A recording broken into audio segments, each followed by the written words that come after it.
ચાલો વિદ્યાર્થી મિત્રો, હવે આપણે છેલ્લા વિડીયામાં યામ ભૂમિતિનું ચેપ્ટર પૂર્ણ કર્યું. હેતુલક્ષી પ્રશ્ન 4-5 લખ્યા આપણે, અને વિશેષ જે કાંઈ લખવાના છે એ પછી આગામી સમયમાં આપણે લખશું. એટલે અહીંયા ખાસ કરીને એક પેજ રાખી દેજો. એટલે હવે આપણે નવા ચેપ્ટરની નવી શરૂઆત, 12મું ચેપ્ટર વર્તુળ સંબંધિત ક્ષેત્રફળ, આ ચેપ્ટરનો અભ્યાસ આપણે ચાલુ કરશું. તો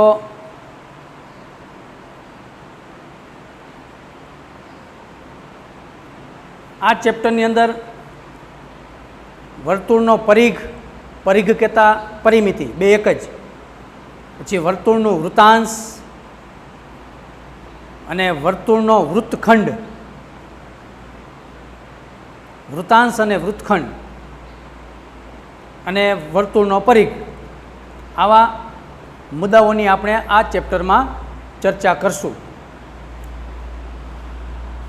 તો આપણે શરૂઆત કરશું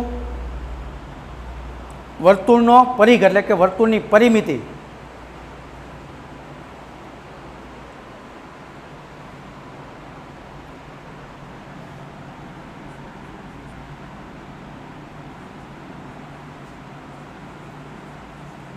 વર્તુળની પરિમિતિ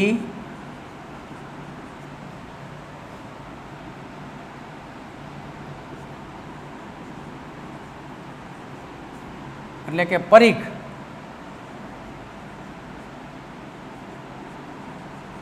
અને તેનું ક્ષેત્રફળ. વર્તુળની પરિમિતિ અને તેનું ક્ષેત્રફળ.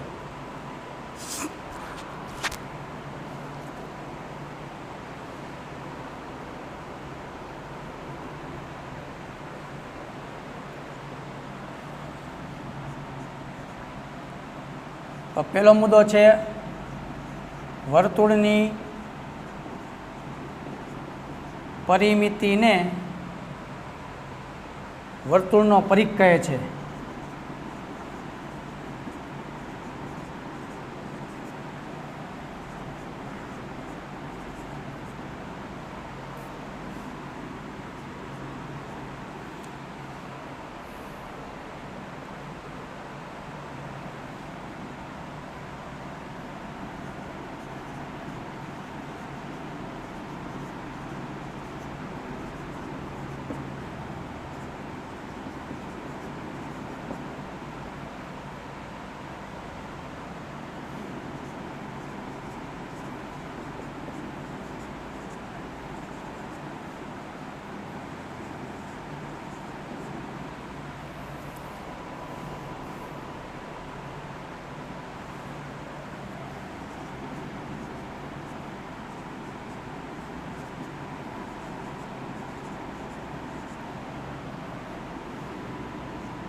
પાઈ એ એક અસમય સંખ્યા છે. પછીનો મુદ્દો છે વર્તુળનો પરિઘ.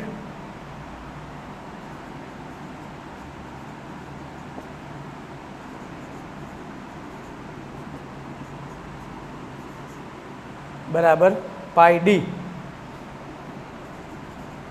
જ્યાં ડી એ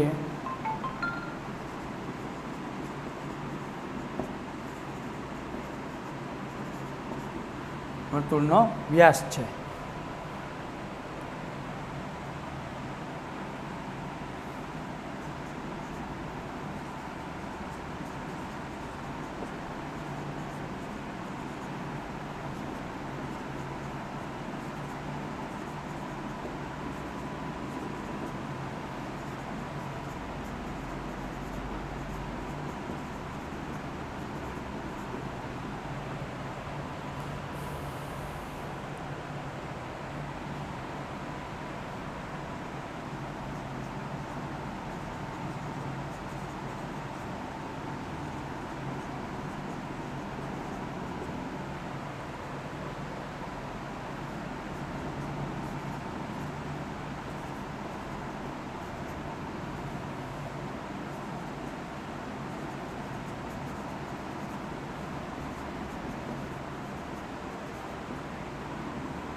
ચાલો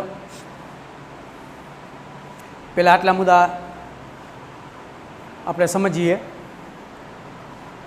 વર્તુળની પરિમિતિ એ જ વર્તુળનો પરિઘ.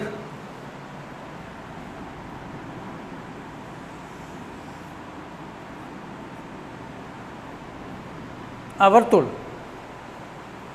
હવે એની જે ફરતે જે આ માપ છે, આ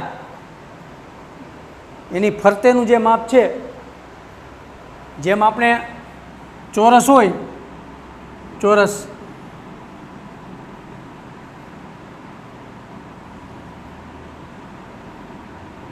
તો ચોરસમાં આપણે શું કહીએ છીએ, ચોરસની ચારેય બાજુ બારોબારની ચારેય બાજુની લંબાઈનો સરવાળો કરીએ એટલે ચોરસની પરિમિતિ.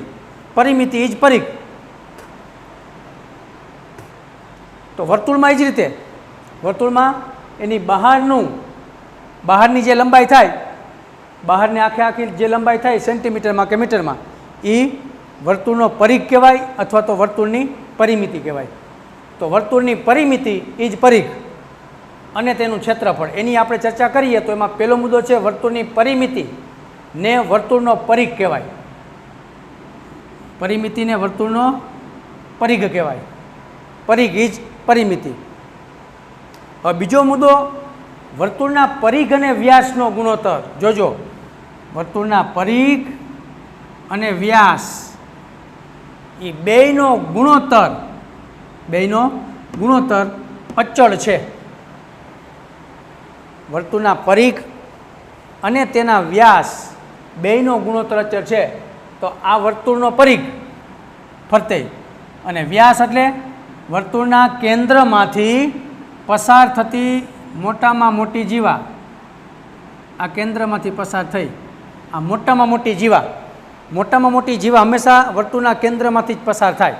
પછી આમ ત્રાસી હોય તોય ભલે, આમ ત્રાસી હોય તોય ભલે, પણ વર્તુળના કેન્દ્રમાંથી જે પસાર થતી હોય એ સૌથી લાંબામાં લાંબી હોય એવું આપણે જાણી શકીએ.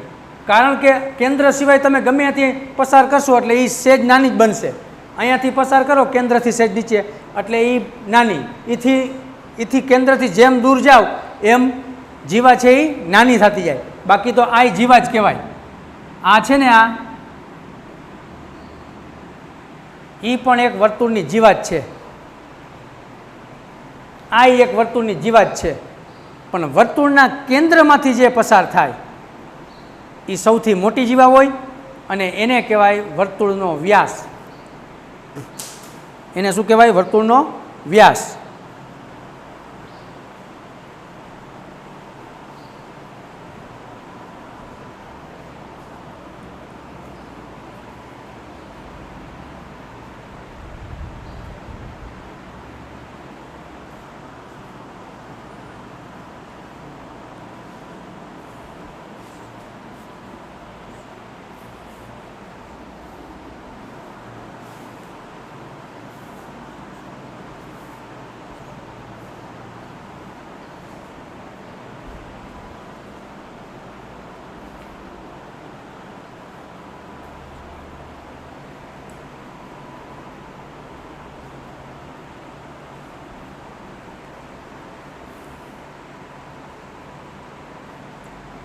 તો વર્તુળના પરિઘ અને વ્યાસનો ગુણોત્તર હંમેશા અચળ હોય. કેવો હોય?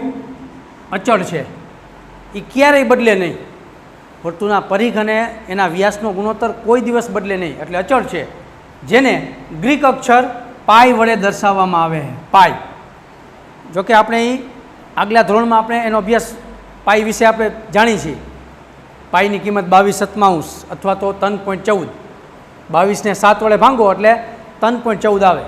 તો પાઈ બરાબર 22/7 લેવામાં આવે છે અથવા તો 3.14 લેવામાં આવે છે. જો પાઈની કિંમત આઈપી ન હોય તો 22/7 લેવાની, અને કાઉન્સમાં પાઈ બરાબર 3.14 કીએ તો ફરજિયાત 3.14 આપણે વાપરીએ છીએ. તો એ જેને ગ્રીક અક્ષર પાઈ વડે દર્શાવાય છે. તો જેમ કીધું એમ આ જીવા, પછી અહીંથી આઈ જીવા જ કહેવાય. આઈ જીવા એમ કરતાં કરતાં આમ કરો તો આઈ જીવા સીધે સીધી, પણ એ આના કરતાં તો આ નાની જ થઈ. સૌથી મોટી કેન્દ્રમાંથી જે પસાર થાય ને એ સૌથી મોટેમાં મોટી જીવા, જેને કહેવાય વર્તુળનો વ્યાસ. હવે એ વર્તુળનો વ્યાસ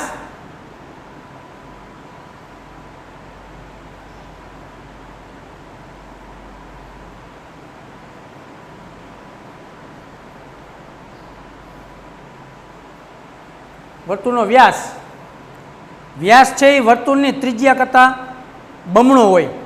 ત્રિજ્યા અહીંયા સુધીની હોય. આ જે કેન્દ્ર બિંદુ છે ને, કેન્દ્ર બિંદુ ઓ કેન્દ્ર નામ આપી ઓ, અને જીવા નામ આપી એબી. એબી છે એ વર્તુળનો વ્યાસ છે. ચાલો વ્યાસ, આ એનું કેન્દ્ર છે.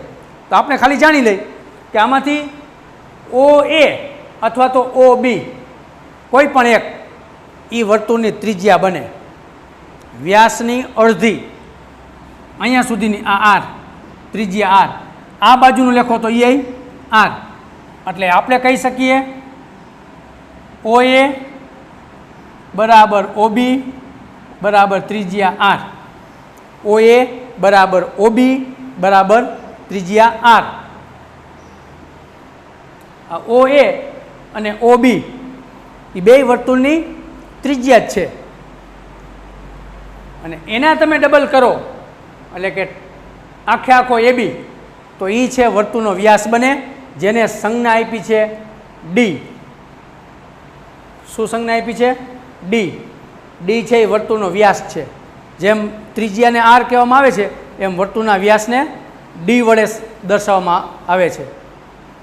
તો આનો મતલબ શું થયો કે બે આર અને આર 2r થાય, તો ડી એટલે વ્યાસ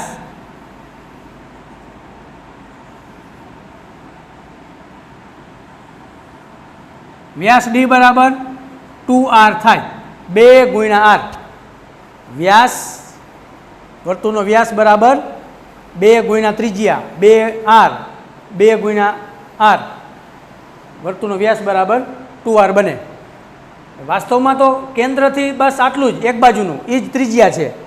આ બાજુનું લેખીએ તોય ભલે અને આ બાજુનું લેખો તોય ભલે. એટલે ઓથી એ ત્રિજ્યા કહેવાય. પછી ત્રિજ્યાનું માપ 4 સેમી આપે તો એને કહેવાય 4 સેમી વર્તુળવાળું, 4 સેમી ત્રિજ્યાવાળું વર્તુળ. જો અહીંયા ત્રિજ્યા તરીકે 4 હોય ને, અહીંથી આટલી 4, તો આપણે શું કહી 4 સેમી ત્રિજ્યાવાળું વર્તુળ દોરો. તો આપણે પરિકરમાં સ્કેલમાં 4 સેમી માપ રાખીને વચ્ચે કેન્દ્ર રાખીને ફરતે આંટો ફેરવી દઈ એટલે એ 4 સેમી ત્રિજ્યાવાળું વર્તુળ બન્યું કહેવાય. 4 સેમી ત્રિજ્યાવાળું. 5 સેમી કહે તો 5નું માપ રાખીને 5 સેમી ત્રિજ્યાવાળું વર્તુળ બને. એટલે એ જે ત્રિજ્યાનું માપ છે એ અહીંથી કેન્દ્રથી એક બાજુનો છેડો, વ્યાસનો એક છેડો, કેન્દ્રથી એક બાજુનો વ્યાસનો છેડો એ ત્રિજ્યા બને. તો વર્તુળના પરિઘ અને વ્યાસનો ગુણોત્તર આપણે વાત કરતા હતા. તો આ પરિઘ અને આ એનો વ્યાસ બેયનો ગુણોત્તર. હવે તમે વિચારો જોઈએ, પરિઘને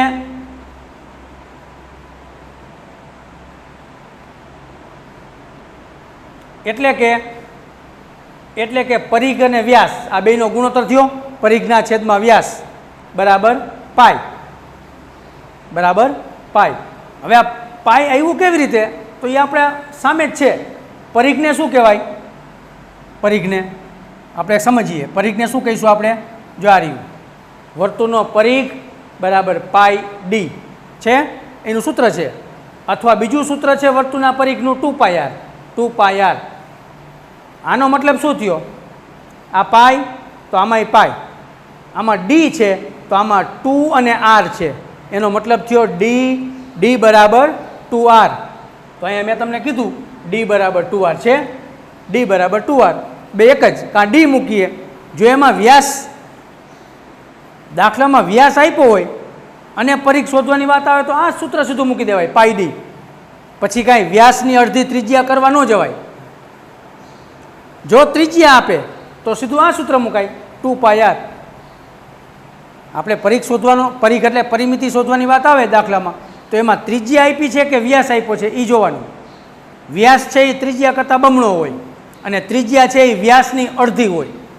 વ્યાસની અડધી એટલે આપણે દાખલામાં શબ્દ વાપરીએ કે ત્રિજ્યા r બરાબર વ્યાસ છેદમાં 2. વ્યાસ છેદમાં 2. વ્યાસની અડધી ત્રિજ્યા હોય. જો તમને ત્રિજ્યા કીધી હોય તો આ સૂત્ર મુકાય, કારણ કે ત્રિજ્યા એટલે r થાય ને, એટલે આ માપ મુકાય 2πr. અને વ્યાસ આપ્યો હોય તો વ્યાસની અડધી ત્રિજ્યા કરીને આ સૂત્ર વાપરી શકો છો. તો તમારે અહીંયા વ્યાસની અડધી ત્રિજ્યા કરવાની, પછી r મૂકવાની, આરની કિંમત મૂકવાની. એને બદલે વ્યાસ આપ્યો હોય તો પાઈ ડી પણ તમે મૂકી શકો છો. એટલે આ બે સૂત્ર આપણે વાપર્યા છે. હવે વાત એવી, વર્તુળનો પરિઘ અને વ્યાસ, પરિઘ અને વ્યાસનો ગુણોત્તર એટલે પાઈ. જનરલ આપણે પાઈ શબ્દથી પરિચિત આમ છીએ, પણ કોઈ આપણને એવું પૂછે કે ગણિતમાં પાઈ છે એ શું છે, પાઈ શું સૂચવે છે, એમ તો મોટાભાગના વિદ્યાર્થીઓ આનો જવાબ આપી શકતા નથી. યાદ રાખજો, તમે કદાચ 12 સાયન્સ પૂરું કરીને નીકળી ગયા હોય ને, એ પણ એને ટૂંકમાં મગજમાંથી નીકળી ગયું હોય અને એ વાસ્તવમાં આ શબ્દથી પરિચિત એટલા, બસ એ ખાલી એટલું જાણે છે પાઈ એટલે 3.14 ને કાં 22/7 આ એની કિંમત. પણ પાઈ છે શું? એમ પાઈ છે એ વર્તુળના પરિઘ અને વ્યાસનો ગુણોત્તર છે, એવો જવાબ આપણે દેવાનો. આવો જવાબ આપણે આપવાનો છે કે પાઈ છે એ શું છે? વર્તુળના વ્યાસ અને વર્તુળના પરિઘ અને વ્યાસનો ગુણોત્તર છે. પરિઘ ઉપર રહેવો જોઈએ અને વ્યાસ નીચે રહેવો જોઈએ. પરિઘ અને વ્યાસનો ગુણોત્તર, પરિઘ અને વ્યાસનો ગુણોત્તર છે. એટલે પરિઘ ઉપર અને વ્યાસ નીચે. હવે આ પાઈ કેવી રીતે આવ્યો? હવે તો આપણે ખ્યાલ આવી જાય. પરિઘનું સૂત્ર શું? ચાલો આપણે જોઈ લઈએ. પાઈ એક અસમય સંખ્યા છે. પાઈ શું છે? અસમય સંખ્યા છે. સમય સંખ્યા નથી, અસમય સંખ્યા છે. આપણે પહેલા ચેપ્ટરમાં સમય સંખ્યા અને અસમય સંખ્યાની ચર્ચા કરી. તો પાઈ છે એ બેઝિક અસમય સંખ્યા છે, યાદ રાખજો.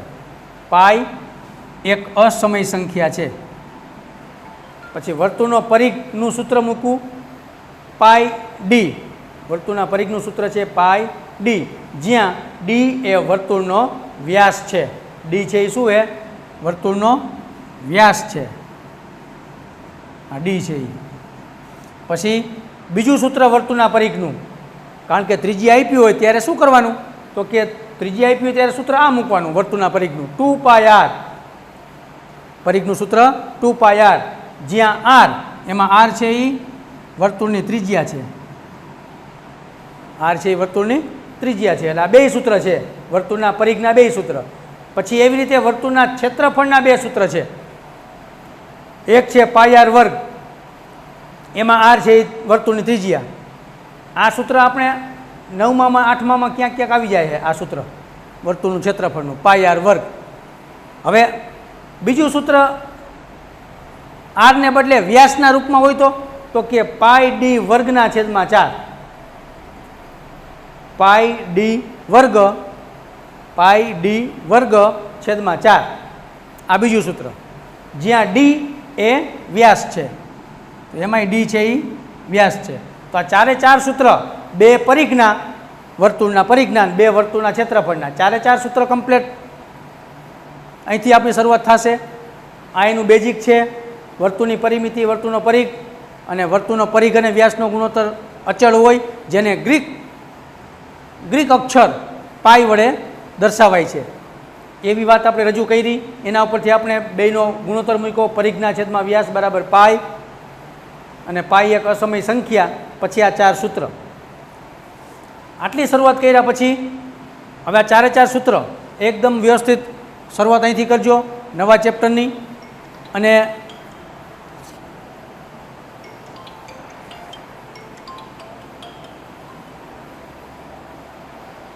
હાલો હાલો હાલો હાલો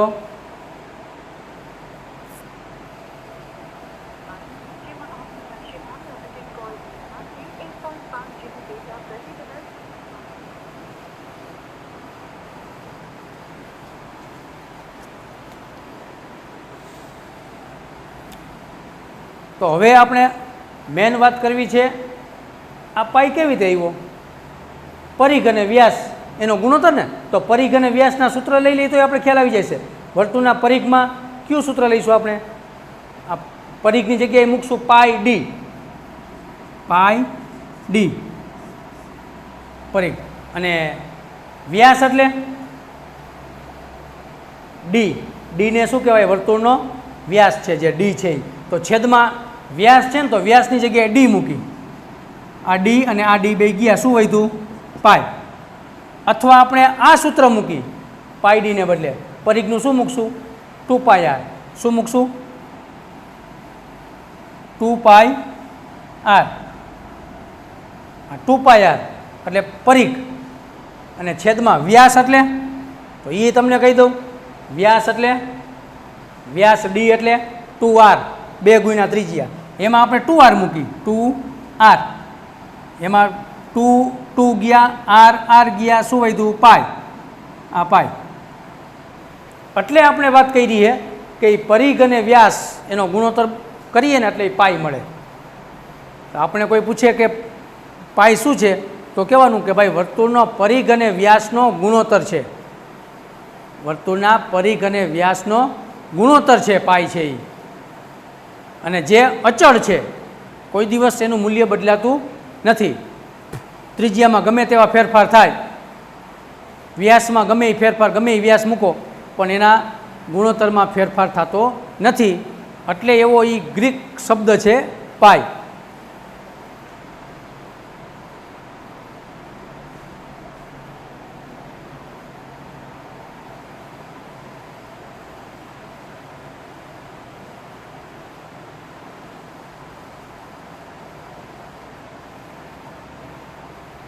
ચાલો, આ બાજુનું અહીંથી આ લીટો કર્યો છે ને, એ આપણે ખાલી સમજવા માટે છે, આવડું આ સમજવા માટે છે. આપણે અહીંથી શરૂઆત કરીને આ વસ્તુ લખવાની છે.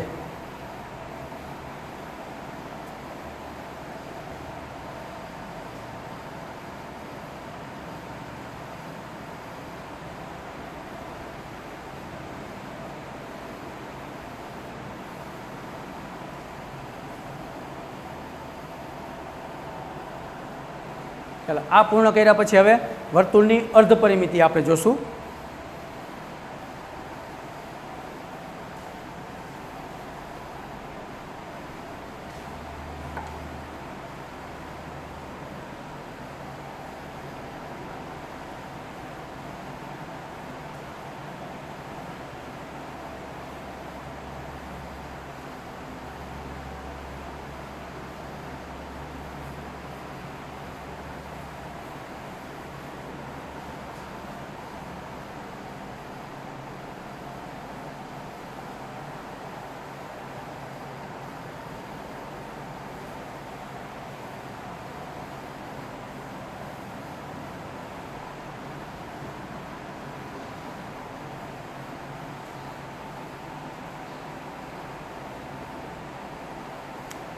અર્ધવર્તુળની પરિમિતિ.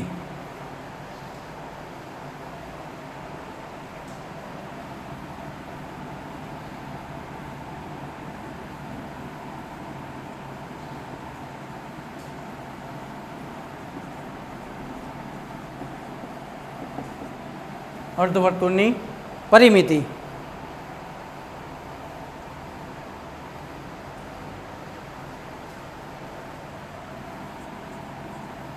અર્ધવર્તુળની પરિમિતિ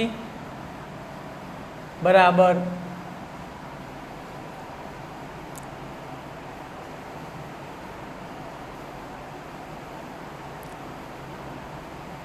એક દૂતીયાંશ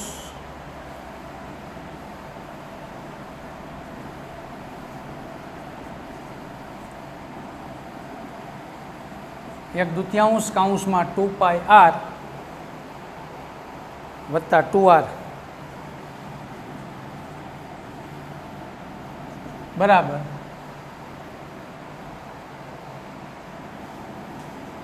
πr વત્તા 2r. જો આમ બનશે અર્ધવર્તુળની પરિમિતિ બરાબર અર્ધવર્તુળની કીધી છે તો અર્ધવર્તુળની પરિમિતિમાં આપણે એવું લાગે કે આખા વર્તુળની પરિમિતિ 2πr છે તો અર્ધવર્તુળની તો આગળ એક દૂતીયાંશ જવું જોઈએ. એક દૂતીયાંશ આગળ મૂકી દો એટલે એનો મતલબ આને ભાગ્યા 2, પરિમિતિને ભાગ્યા 2 એટલે અર્ધવર્તુળની થાય કે ન થાય? અર્ધવર્તુળની પરિમિતિ આપણને મળે. પણ તો વાસ્તવમાં આના છેદમાં 2 તો આવી ગયા કહેવાય. આગળ એક દૂતીયાંશ તમે કોમન કાઢો એટલે એ આના છેદમાં જ કહેવાય 2πr ભાગ્યા 2 એમ. તો વત્તા કરીને 2r શા માટે આવ્યું? આ પ્રશ્ન એક આપણને વિચારવા જેવો છે. પરિમિતિનું 2πr તો અર્ધ પરિમિતિનું એક દૂતીયાંશ 2πr જ હોવું જોઈએ. એક દૂતીયાંશ કૌંસમાં 2πr એટલે કે ગુણાકારના સંબંધમાં એક દૂતીયાંશ કૌંસ કયો કે ગુણ્યા કયો એક દૂતીયાંશ કૌંસમાં 2πr એટલે પરિમિતિનું અડધું થઈ જાય. આ પરિમિતિ એનું અડધું થઈ જાય એક દૂતીયાંશ મૂકીએ એટલે. તો અર્ધ પરિમિતિમાં વત્તા કરીને 2r શા માટે આવ્યા? પછી એમાંથી આપણે શું કર્યું? આ 2 ઉડે, 2 ઉડે છે તો અંદર વધે πr તો πr અને વત્તા 2r તો વત્તા 2r. એટલે ફાઇનલ સૂત્ર આવડું આ પહેલાં મૂક્યું આ પછી ફાઇનલ સૂત્ર આવડું આ πr વત્તા 2r. યાદ રાખવા માટે આ πr વત્તા 2r. પછી શા માટે બને છે ચાલો એની આપણે એક ચર્ચા કરી લઈ. આ અર્ધવર્તુળ છે, આ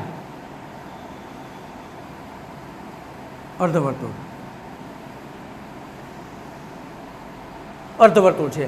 હવે એની પરિમિતિ એટલે આ પરિમિતિ. હાલો આખું વર્તુળ હતું ત્યારે આપણે શું વિચાર્યું? આ આખાનો જે માપ આવે ને એ એનો પરિઘ એટલે કે પરિમિતિ. તો આમાં શું કરશું? આમાં અહીંથી આ આવ્યું મેઘધનુષ્યના આકારે અહીંથી આટલું લીધું પણ સાથે આ લેવું પડશે આ એટલે કે અહીંથી આ છેડો લેવો પડશે. તો કેન્દ્ર અહીંયા હોય, અર્ધવર્તુળ ભલે રહ્યું પણ કેન્દ્ર અહીંયા હોય. પછી આ ત્રિજ્યા કહેવાય r, આ ત્રિજ્યા કહેવાય ને i ત્રિજ્યા કહેવાય i r અને આ બાજુનું r. તો અર્ધ આમાંથી શું ગયું?